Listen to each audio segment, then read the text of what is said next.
Good evening, friends, and welcome to Mirror Valley. Coming up on tonight's episode. I'm not sure exactly when it happened, but there's no doubt in my mind that the woman I currently share my bed with is not my wife. The human creature is a mystery.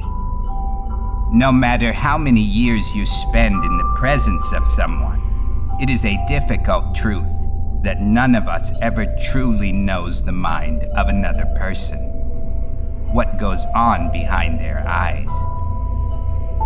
Tonight, we find out what happens when one man begins to suspect there is more going on with the people around him than meets the eye. The time is at hand once more. Turn off the lights, lock your doors, and join me as we take a look at another twisted reflection.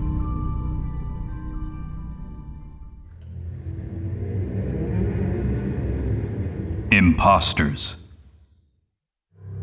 My wife is not who she appears to be. I'm not sure exactly when it happened, but there's no doubt in my mind that the woman I currently share my bed with is not my wife. She looks just like her, sounds just like her, even acts just like her. But this creature, whoever or whatever it is an imposter. She's not the only one. Far from it. She's just the latest in a long succession of my friends, co-workers, and neighbors who, one by one, have been replaced with imposters. I first noticed it on the train. I ride it to the office every morning. I don't speak to anyone, preferring instead to catch up on my reading, but I see some of the same passengers who share my commute, day after day. There's an older woman who's been riding the train for years. I've never seen her outside of her usual seat, until the morning I first noticed the change. Perhaps it was the fact that she was sitting somewhere else that made me take notice. I'm sure I did little more than register her usual seat being empty before seeing her sitting in another a few rows away. I glanced at her and knew immediately.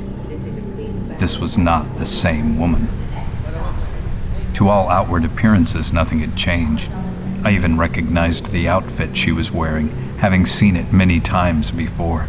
Her hair was the same, her posture, the way she stared out the window. On the surface, she was exactly as she had always been. But something had changed. Something small, something subtle, but absolutely unmistakable. Something behind her eyes. It was an energy, some invisible aura that seemed to emanate from her every pore. Despite her appearance, this was not the woman who I'd shared countless train rides with over the years. In fact, she was no longer a woman. No longer a human at all.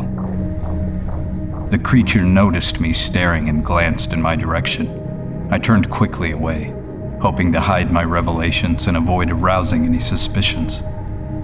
It turned back to the window, and we rode the rest of the way in silence. She never again looked in my direction, and I made extra efforts to appear casual, only watching her from the corner of my eye. Her behavior for the remainder of the trip seemed, by all outward indications, perfectly normal, but by the time we arrived at my stop, I was completely convinced. It was not the woman who rode the train every morning. She had been replaced by something else. She was the first, but once I'd noticed her, the others came almost too quickly to register.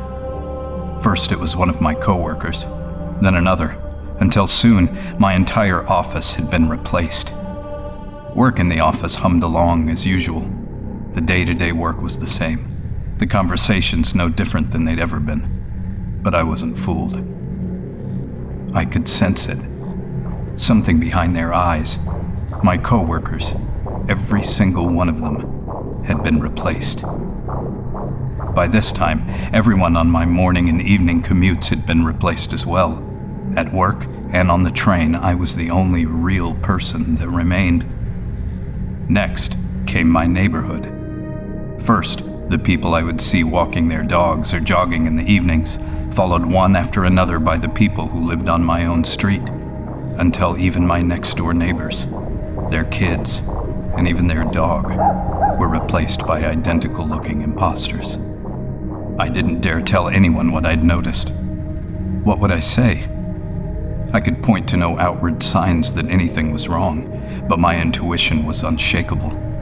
One by one, every single living thing around me was being replaced by an identical imposter. Finally, once the entire neighborhood had been consumed, I came home from work to find that my wife was gone. Oh, there was still a woman living in my house and sharing my bed with me. Outwardly, in every possible way, she appeared to be my wife.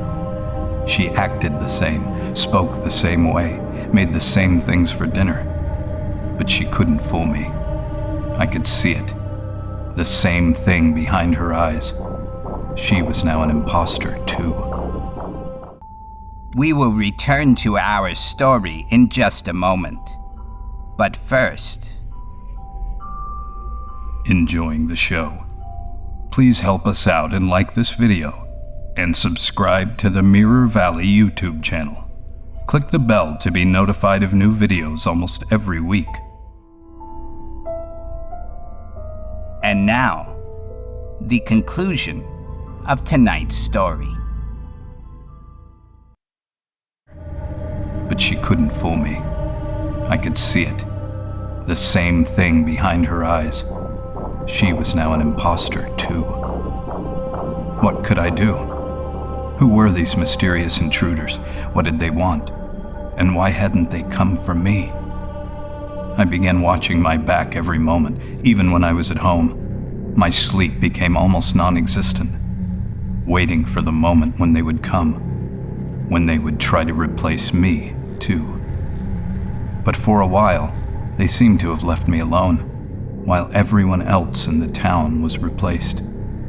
I began to think that perhaps, for some inexplicable reason, they'd passed me over, decided to leave me be. I thought perhaps I was off the hook. Until this morning.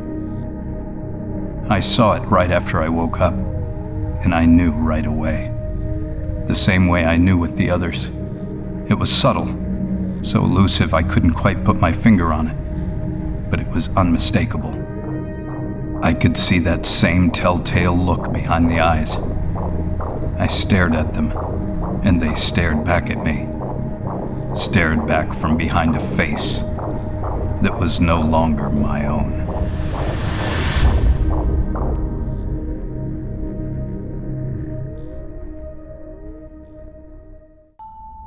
And so our time together comes to an end once more. Our paths will cross again soon.